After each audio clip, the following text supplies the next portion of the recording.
Got it. Yeah. Okay. I hope everyone had a good lunch and a good break. We can try to come back now to the guest lecture on international collaboration in occupational health. I just have two very quick announcements, though, before we get started.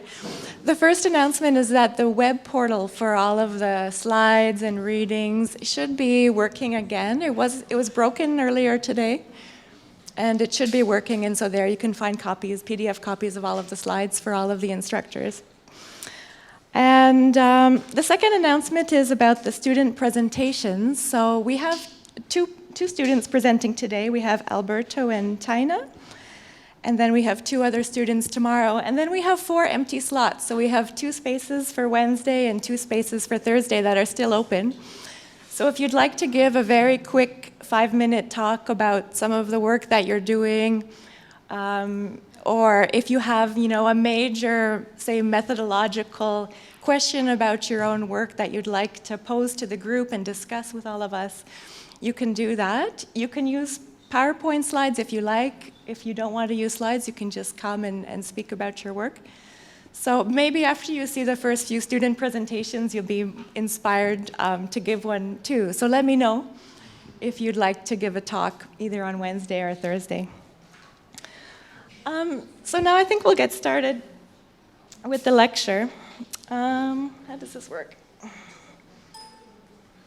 Okay, so the outline for my talk today, I'm going to talk about 2 main topics. The first is data pooling, and the second is OmegaNet.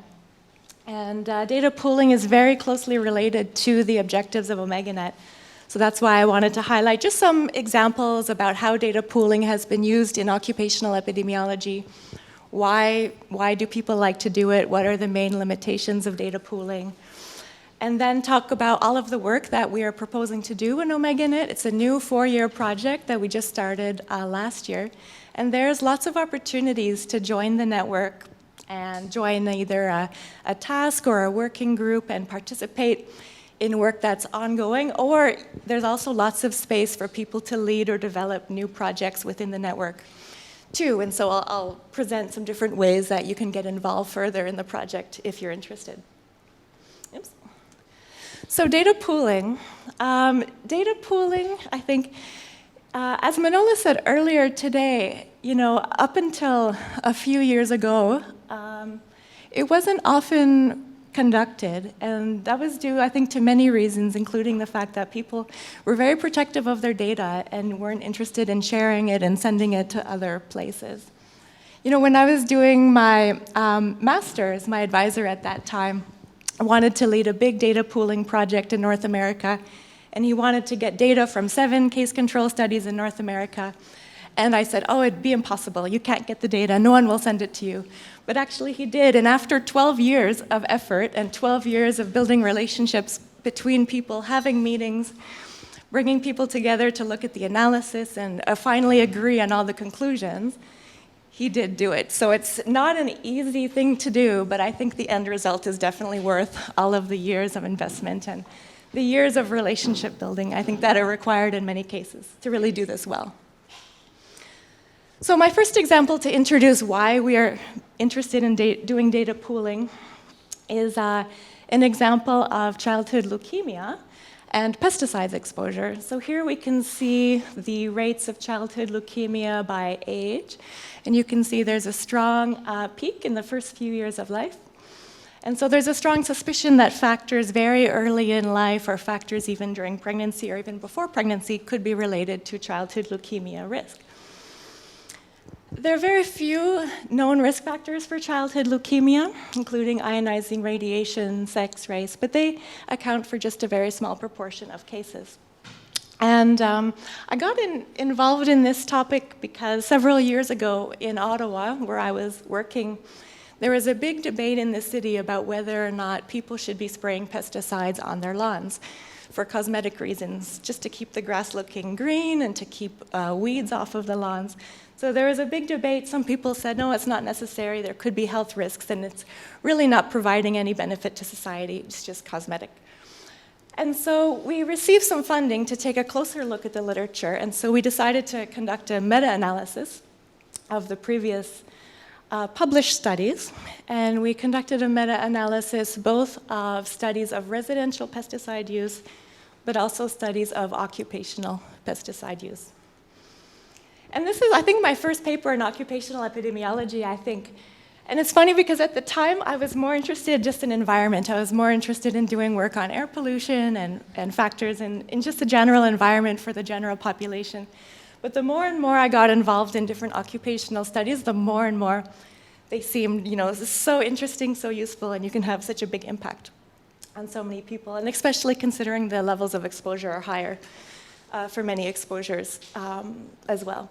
So we did this meta-analysis, and we did all the steps that you've probably done in your own work. We conducted a detailed literature search, we did a data abstraction and duplicate, and the numbers are a bit small here, but basically we went from about 1,700 papers that we identified down to 35, and then we analyzed the data in a standard way that you see in many published papers. And so in our analysis, we didn't find any evidence between paternal occupational pesticide exposure before conception and risk of childhood leukemia, but we did find some evidence for a positive association between maternal occupational pesticide exposure during the prenatal period and childhood leukemia risk. And this graph summarizes the previous studies and then the main result out of our meta-analysis. And of course, there's many limitations to the meta-analysis that we published, in that we're constrained by the published literature. So in many cases, as Neil talked about earlier today, when you're reading a paper, it's not totally clear what they actually did sometimes in the paper. So it's very hard to summarize what they did, and it's very hard to fully understand all of maybe the strengths and limitations of the paper if it's not described well in the original paper. We're also constrained by the analysis methods that were used in the original papers, by the types of variables they chose to adjust for in their analysis, the way they were categorized. And also, most original studies, they were small studies, and they could only look at total leukemia risk. They couldn't look at leukemia by subtype. Most of the previous studies also looked at total pesticide exposure. They couldn't look at specific pesticide exposure, so that's also another limitation.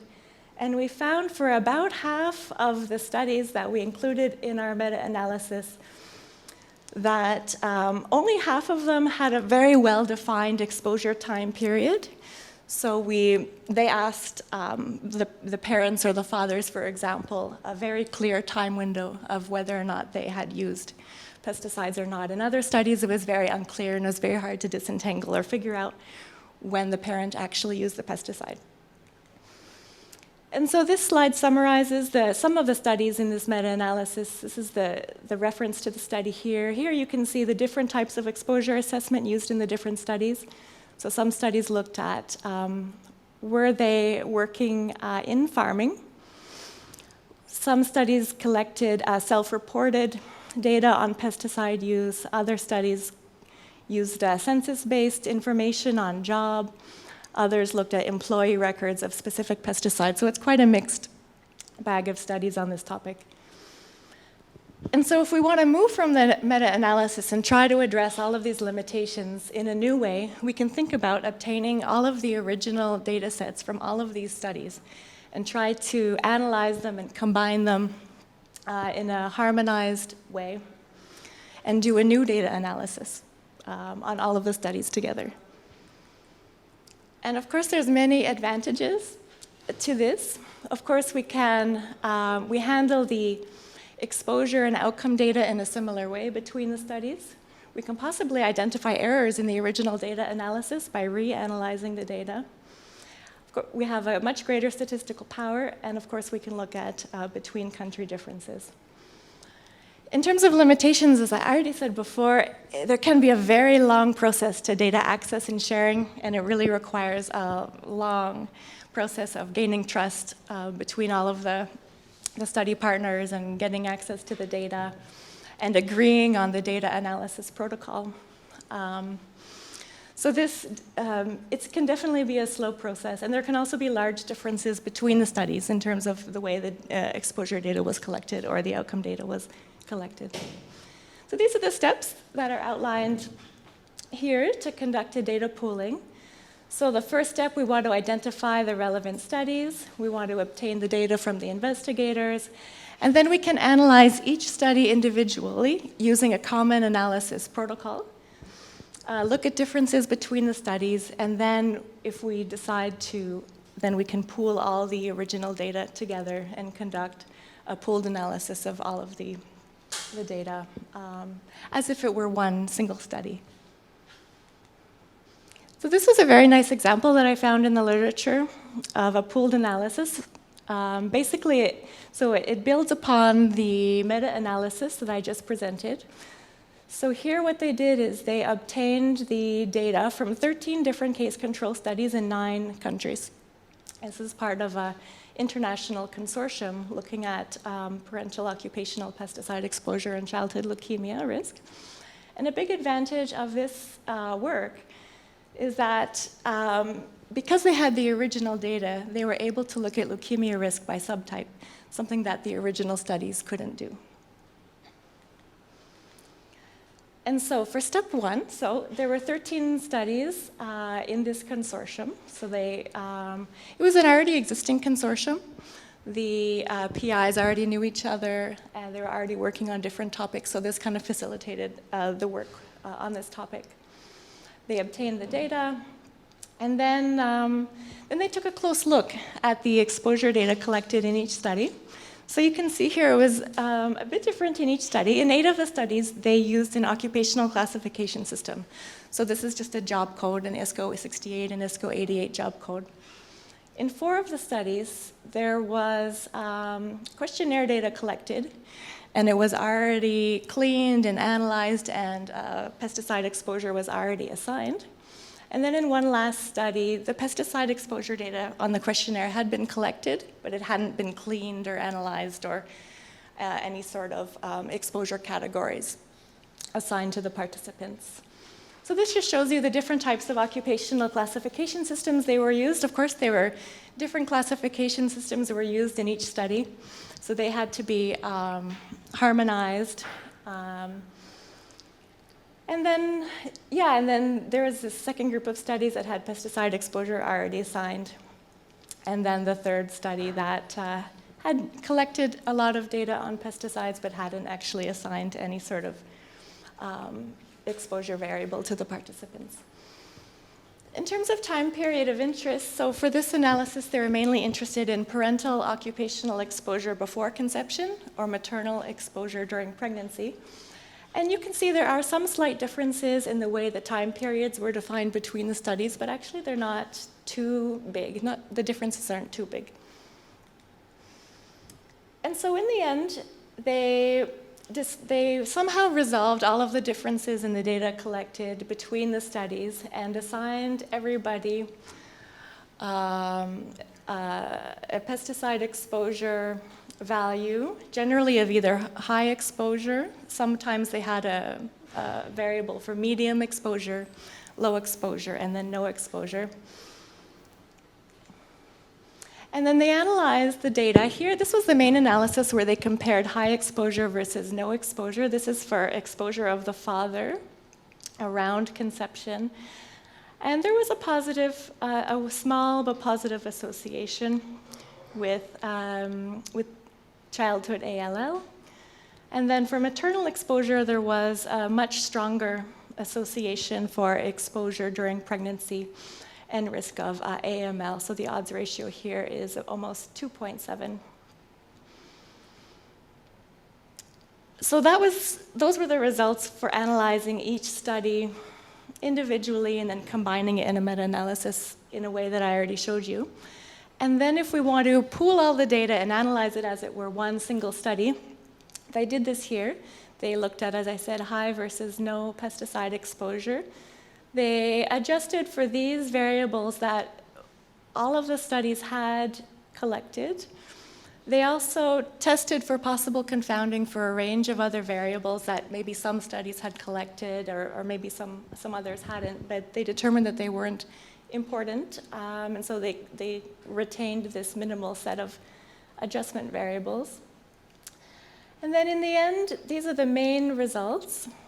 Again, here you can see that for paternal exposure, they found a positive and significant association for one type of leukemia here, ALL. They also looked at results by age at diagnosis of the child and also by exposure assessment type, and they found the results to be quite similar. And then for maternal occupational exposure, they found about a twofold increase for AML. And so pooling the data together in this way enabled a large sample size for the study. They could look at different leukemia subtypes that they weren't able to look at before in the individual studies. And then they also harmonized all of the exposure variables and also their categories for analysis. There are still limitations, though, in that most of the studies only had job title information. So they didn't have information on whether or not the person used any sort of protective equipment or, for example, the type of pesticide that was used. And here, they only looked at high versus no exposure. And so there could be a lot of room to do more analysis on more studies if they had more detailed information on level of exposure. And also, the job exposure matrix that they used to assign exposure to the 13 studies in 9 countries was developed based on Australian and Canadian data. And so whether or not this job exposure matrix applies to jobs held in those other 7 countries is unclear. So some more work can definitely be done. But hopefully this example shows some of the possibilities for data pooling and increasing sample size and more flexibility for working with the original data. Some key points to keep in mind if you're interested in conducting a data pooling are that you need to ensure that each of the included studies addresses the same association between exposure and a health outcome. As we saw, there were some small differences in the time window that were collected in the original studies, but those differences here were small. In other studies, they may be a lot larger, so some more decisions or reconciliation will need to be made there. And different approaches to exposure assessment are the most common impediment to successful data pooling, and I'll show you that in the next example. So this is another example of data pooling in occupational epidemiology, the AGRICO cohort. Maybe, I'm not sure if many of you are already familiar with this. It's a pooling of 22 cohorts from 9 countries, and they want to promote collaboration between the cohorts and also assess exposure and outcome associations in a common way, and also assess rare exposures and rare outcomes that they probably couldn't assess in one study by itself. So by pooling all the data from all of the cohorts and all of the countries together, they can gain power to look at these rarer exposures and rarer outcomes. And they hope also that this work will lead to the establishment of new cohorts in lower and middle income countries. And so this paper summarizes the different cohorts that are included in the consortium. Here we can see the study country, the way the exposure assessment was done, the different types of health outcomes that are examined. So the first 2 cohorts look at mortality. This cohort in children looks at respiratory diseases. And so by getting an overview of all of the data that's collected in all of the cohorts, we can then begin to see which data sets can be used to answer different questions. This shows you the sample size in each of the different cohorts. So these 2 are focused on adults. This one is focused on children. And all of these 3 cohorts have some sort of biological specimens that were collected and stored. And so one of the first projects based on this data was they wanted to assign estimates of pesticide exposure to the cohort data in a common way. And here they wanted to move beyond the previous research that was done on total pesticide exposure and look at exposure to specific, so 14 specific chemical groups or 33 different active ingredients. And to do this, it's not straightforward. So this is an example based on 3 cohorts that are included in the consortium. So we have one cohort here from the United States, one from France, and one from Norway. And the first study in the United States, they collected detailed data on pesticide use and specific pesticides based on self-reported information. The other 2 cohorts, however, only had self-reported information on cultivation of specific crops. So they asked them, what crops were you growing, what crops were you working on, lettuce, beans, potatoes, but they didn't actually ask them whether or not they had applied any specific pesticide. So how do you resolve the differences in the data collected between these different types of studies? So they developed what they called a crop exposure matrix. So if you know what kind of crop they're working on, you can infer what type of pesticides they may be exposed to. The problem is when they actually applied this crop exposure matrix to the cohorts, and then in the first cohort where they already had the self-reported information, they could compare what is the prevalence of exposure based on self-reported information or based on information from the crop exposure matrix approach. And here you can see there are huge differences in the percent exposed. So here, for the first pesticide, we only have 9% exposed based on self-reported information. Or if instead you use the crop exposure matrix information, it goes all the way up to 73%. So those are totally different answers. And so, is it valid to compare or to combine the data from these 3 cohorts, where some use self-reported information, some used a crop exposure matrix? I don't know. Certainly the limitations will have to be acknowledged in the analysis, but also to say that this first attempt to try to harmonize the exposure data between the cohorts is a very valuable learning experience as to how cohorts in the future may wish to collect information.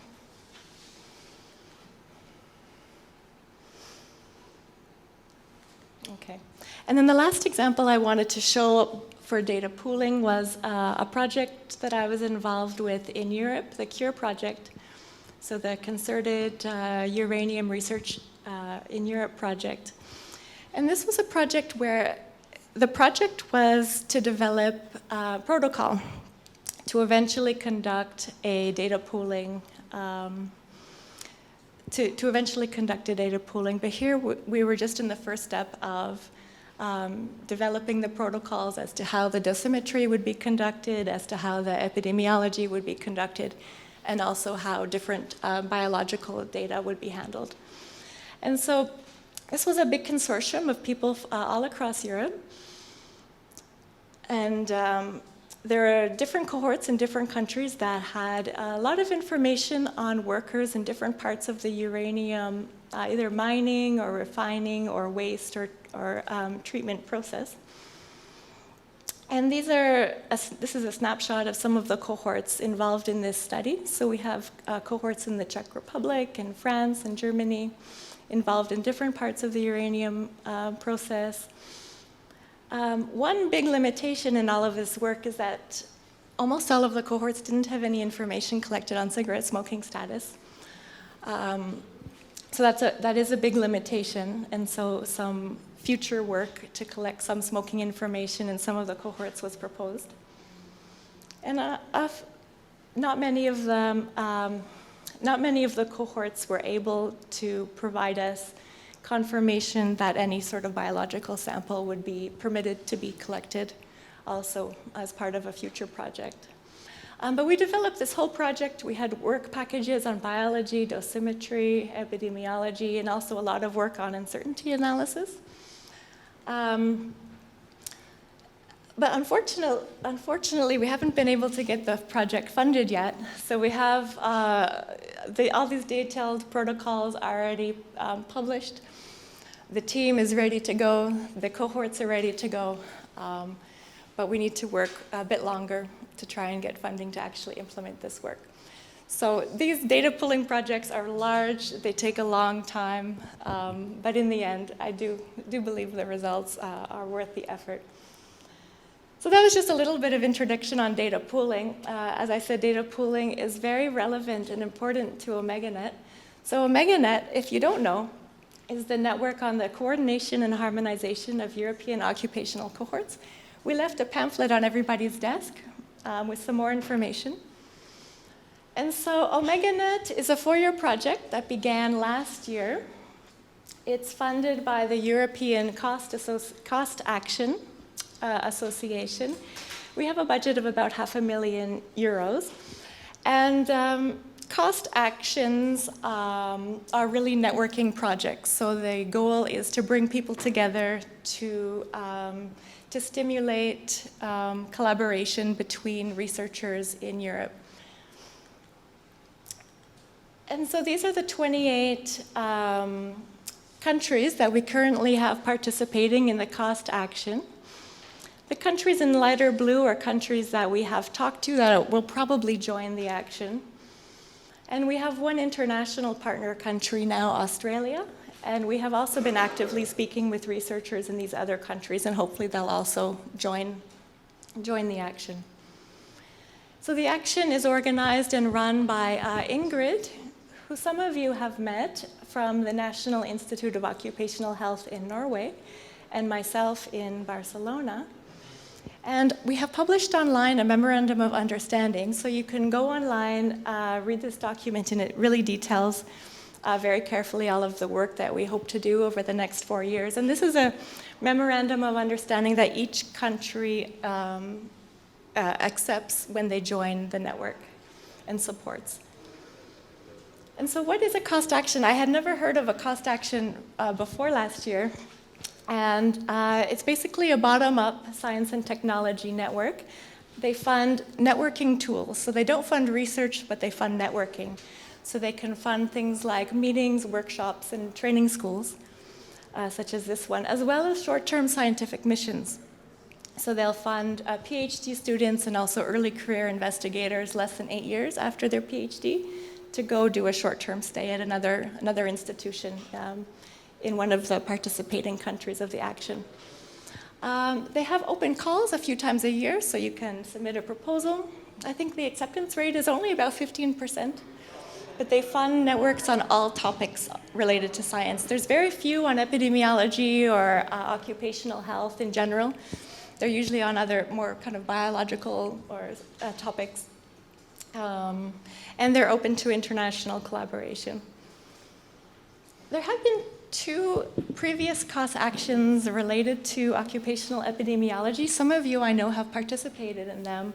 There's the ModernNet action, and where they wanted to compare data from different occupational surveillance systems in Europe to look at trends in occupational diseases over time between different countries. And then the Standard action, which finished in 2016, which was focused on occupational skin diseases, on their prevention and on their patient management. And this is one paper from the ModernNet cost action. And so here you can see they're comparing different trends in different occupational diseases over time, either through diseases that were reported by doctors or diseases that were identified through compensation claims in different countries. And this work was actually recognized as being so valuable that it won the Best Paper of the Year award at the EPICO conference in 2016. So definitely, harmonizing data, bringing people together in different countries is very, very useful. And so the objectives of OmegaNet are twofold. We have objectives on research coordination and objectives on capacity building. In terms of research coordination, one of the main objectives that we want to do is to try to coordinate the different cohorts on occupation in Europe. Not only occupational cohorts, but also population cohorts with occupational information. And we want to compile an online inventory of all of the cohorts and all of the information in the cohorts, so that researchers anywhere in Europe or around the world can go to the inventory, find out who's doing what, and then contact the cohorts, to either do an analysis in that cohort or to pool it with data from other cohorts. We also hope to facilitate work on harmonizing of occupational exposure and outcome information, and also build new protocols for data collection on high priority topics that we've already identified, and engage stakeholders throughout the project. In terms of capacity building, we want to connect communities on occupational health in Europe and offer different types of networking and leadership opportunities for early career investigators, and also provide training in occupational epidemiology. So this is our first training course for the network. Hopefully we will have, another training courses for the next 4 years, but we value your input on our first course as to how we can improve it for the coming years. So the network is organized into a series of 4 working groups. This is working group 1 that will be focused on the inventory of the occupational cohorts. It's led by Manolis and Vivi in Denmark. And as I said, we want to inventory all of the existing occupational, industrial, and population cohorts and build an online database of all of this data. Perhaps you're already familiar with the website birthcohorts.net. That's where the inspiration came from for this project, where several years ago, a review of all of the existing birth cohorts was conducted, and all of the data is online on this website.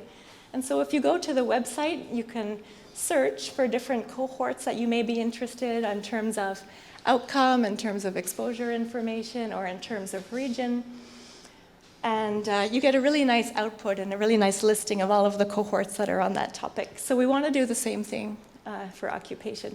And this work on birth cohorts has really brought researchers together and really led to a lot of new projects, new analysis. So we hope the same thing happens here for occupation. This is just a first draft of our, one-page data collection form for all of the cohorts. We're actively revising this form, but basically we hope to have an equivalent of a one-page form that we would send to the PIs of all of the cohorts that they would complete online. And then we would clean the data. If there's any questions, we could work with the PI to clean the data and then eventually post it online. This is a big job, though, and require a lot of effort to search the literature, to identify all of the cohorts that are out there, to see which cohorts do have information on occupation. And so we are looking for people to help us with this task in this working group. Working group 2 is focused on harmonizing existing information on exposure or outcome. And it's led by Roel in Utrecht and Merete in Norway. And they have started work now on a protocol to harmonize data on occupational burnout. Because currently many studies classify burnout in many different ways. There's also a task on data management. So how can we perform pooled analysis in an easier way? And also on ethical issues surrounding sharing data. And so, as I said, the first case study is on burnout. And so this is the burnout curve. And so here we can see work output and satisfaction going down, and a sense of emptiness and worthlessness increasing. And so as you go throughout the burnout curve, you might experience excessive expectations, hard work but low reward, no end in sight, rage, exhaustion, and eventually collapse. And so, as I said, different studies have measured this in different ways. This study, for example, used a single item question. So they asked people overall, based on your own personal definition of burnout, how would you rate your level of burnout? And so you could answer on a 5-point scale, whether, 1, I enjoy my work, I have no symptoms of burnout, or 5, I feel completely burned out and often wonder if I can go on. So that's one example. There's another single item question here. I feel burned out from my work. And you can answer on a 6-point scale this time. Do you feel burned out never or every day? And so if you answer 4 or more, you're considered to have a high level of burnout. There's another questionnaire, too, that other studies have used that are based on a series of 36 questions. You can either totally disagree to totally agree. And these are some of the examples of some of the questions on that questionnaire. So I need to achieve great success in my work. I think the dedication I invest in my work is more than what I should for my health. And so if you have all these different questionnaires and all these different definitions of burnout published in the literature, how do you combine them and how can you compare between studies? This is another study among farmers where they found that these 8 factors were important as part of the burnout process. So they related to workload and lack of time, isolation, financial worry, conflicts with family members. And so we have a protocol now developed on how to conduct a systematic search of the literature to identify all of the whole range of burnout definitions that have been used. And then we're going to propose some recommendations on what studies can use in the future if they want to examine this outcome. In terms of data sharing, that's another complex issue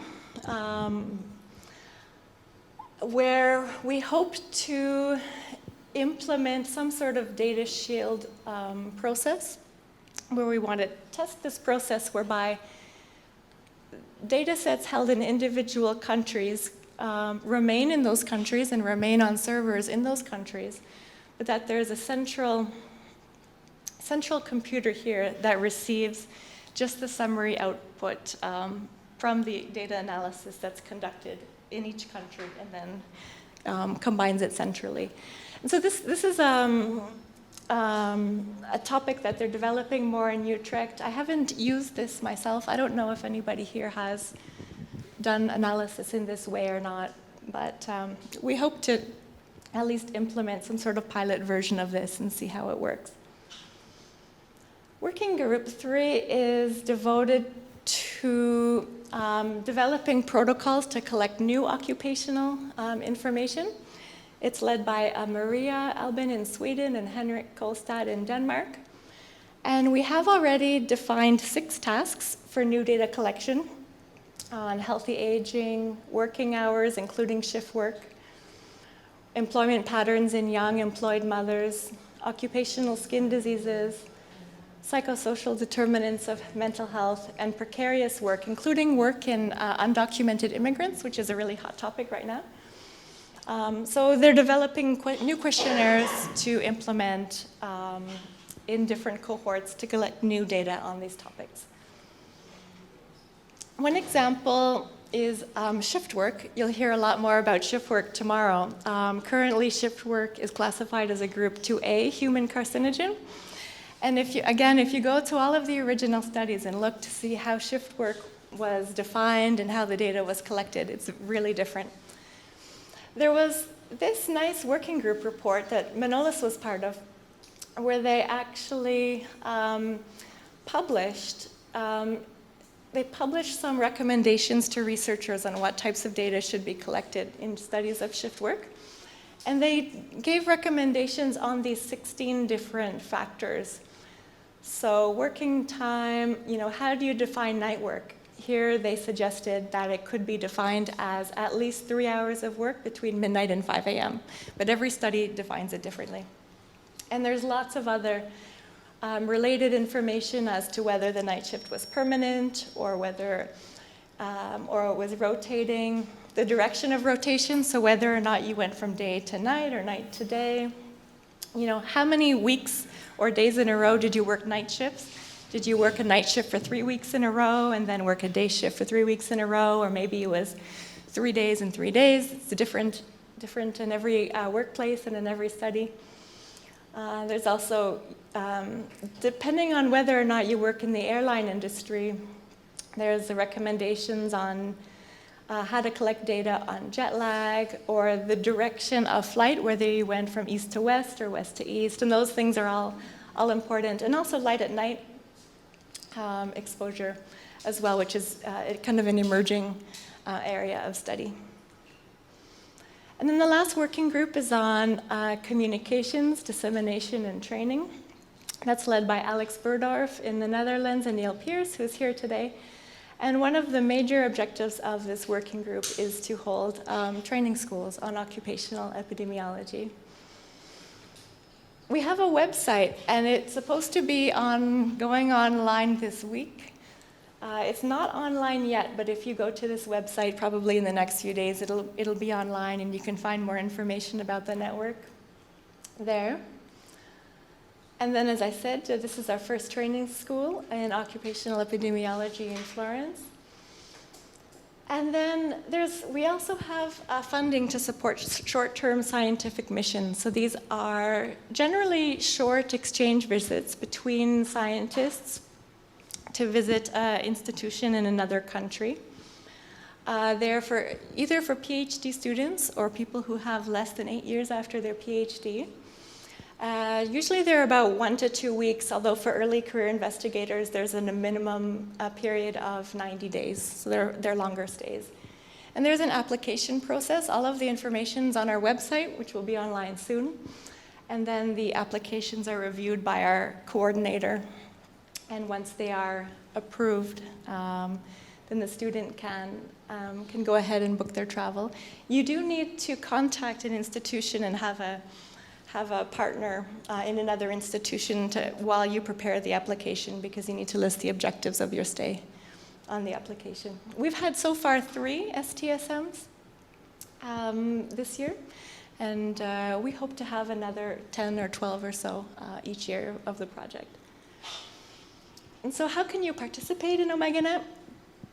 You can complete a STSM. We have a STSM inventory that we will post online, and those list different kind of high priority STSMs that we really would like to encourage students to take on.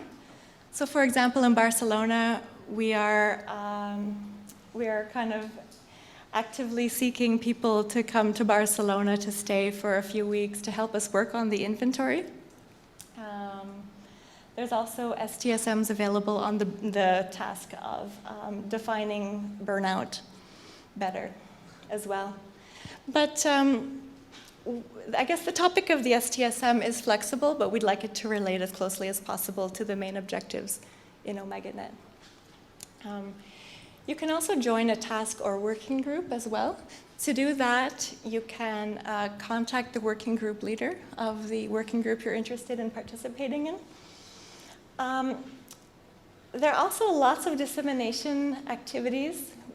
We are starting to promote this hashtag on Twitter, OmegaNet. If you like, if you have Twitter, you can tweet saying you're at a wonderful training school in Florence. Upload some photos. I don't have Twitter, I don't know. I can't do it. And then we're having these yearly training schools, and also conference grants. The conference grants are for students to go to a conference and present either a poster or an oral presentation, but they are limited to participants from inclusiveness target countries. So those are countries, they're listed online, that typically have lower representation usually in different scientific projects. So if you're from an ITC country, there is opportunities for you to travel and go to international conferences. And there's an application process as well that's described online. So overall, OmegaNet is a network of people that were seeking to optimize the use of occupational cohorts in Europe. And we hope that this will eventually expand beyond Europe and become a global project. We already have engaged researchers in Australia, and we hope other countries as well. And there's many opportunities to participate in the network. You can talk to myself and Neil and Manolis throughout the week if there's a topic that really interests you. So this is a photo from our first meeting in Barcelona in February.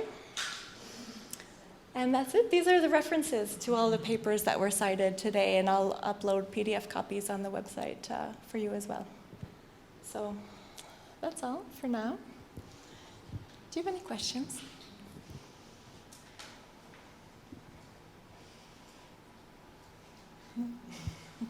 Does anybody want to do an STSM?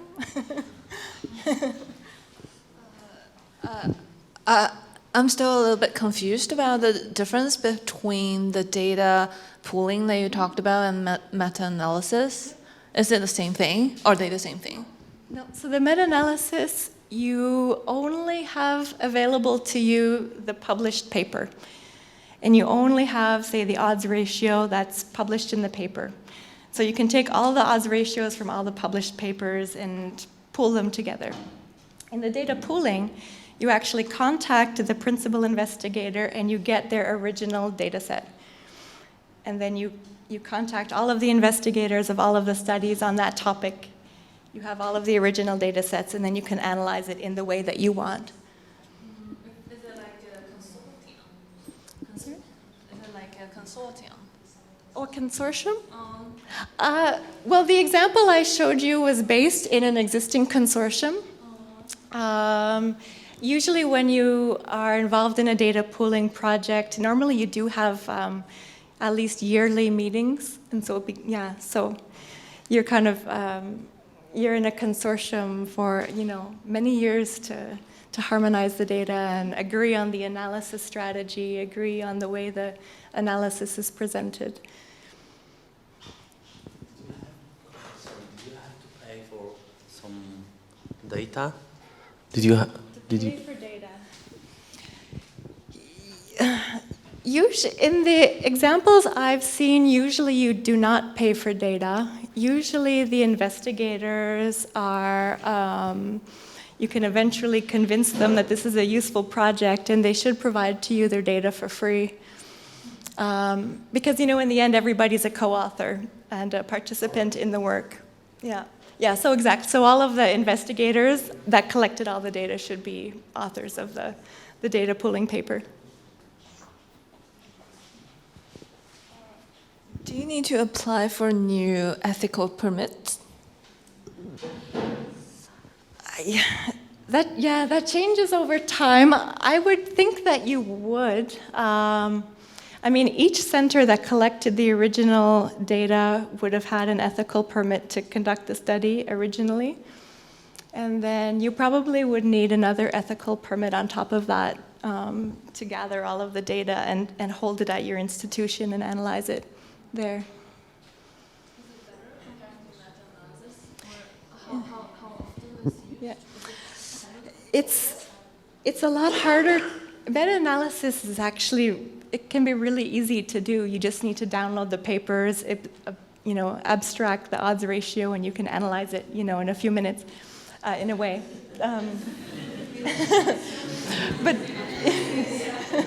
But to do a data pooling project, as I said, it can require sometimes over a decade of meetings, collaboration with people. And in the end, you have so much more control over the way the data analysis is being conducted.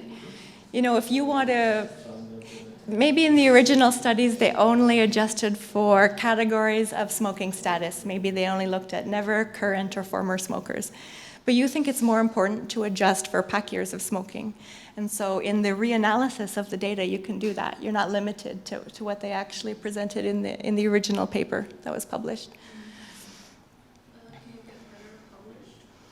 Usually, yeah, because your work is of such higher value. And usually it ends up being kind of the definitive statement on that topic for many years to come, yeah. So you can think about your own work. I don't know if it's if you've done a meta-analysis on the topic that you're working on, or if it's even possible to get access to data sets on the same topic you're working on that have similar information on exposure and outcome that you can pull together in your own work. It may be possible on some topics. It may not be possible for other topics, but it's worth thinking about and exploring, or at least thinking about for the future, for the next step of your work.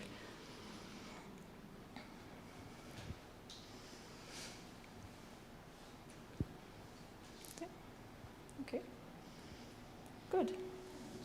So I think we have a coffee break.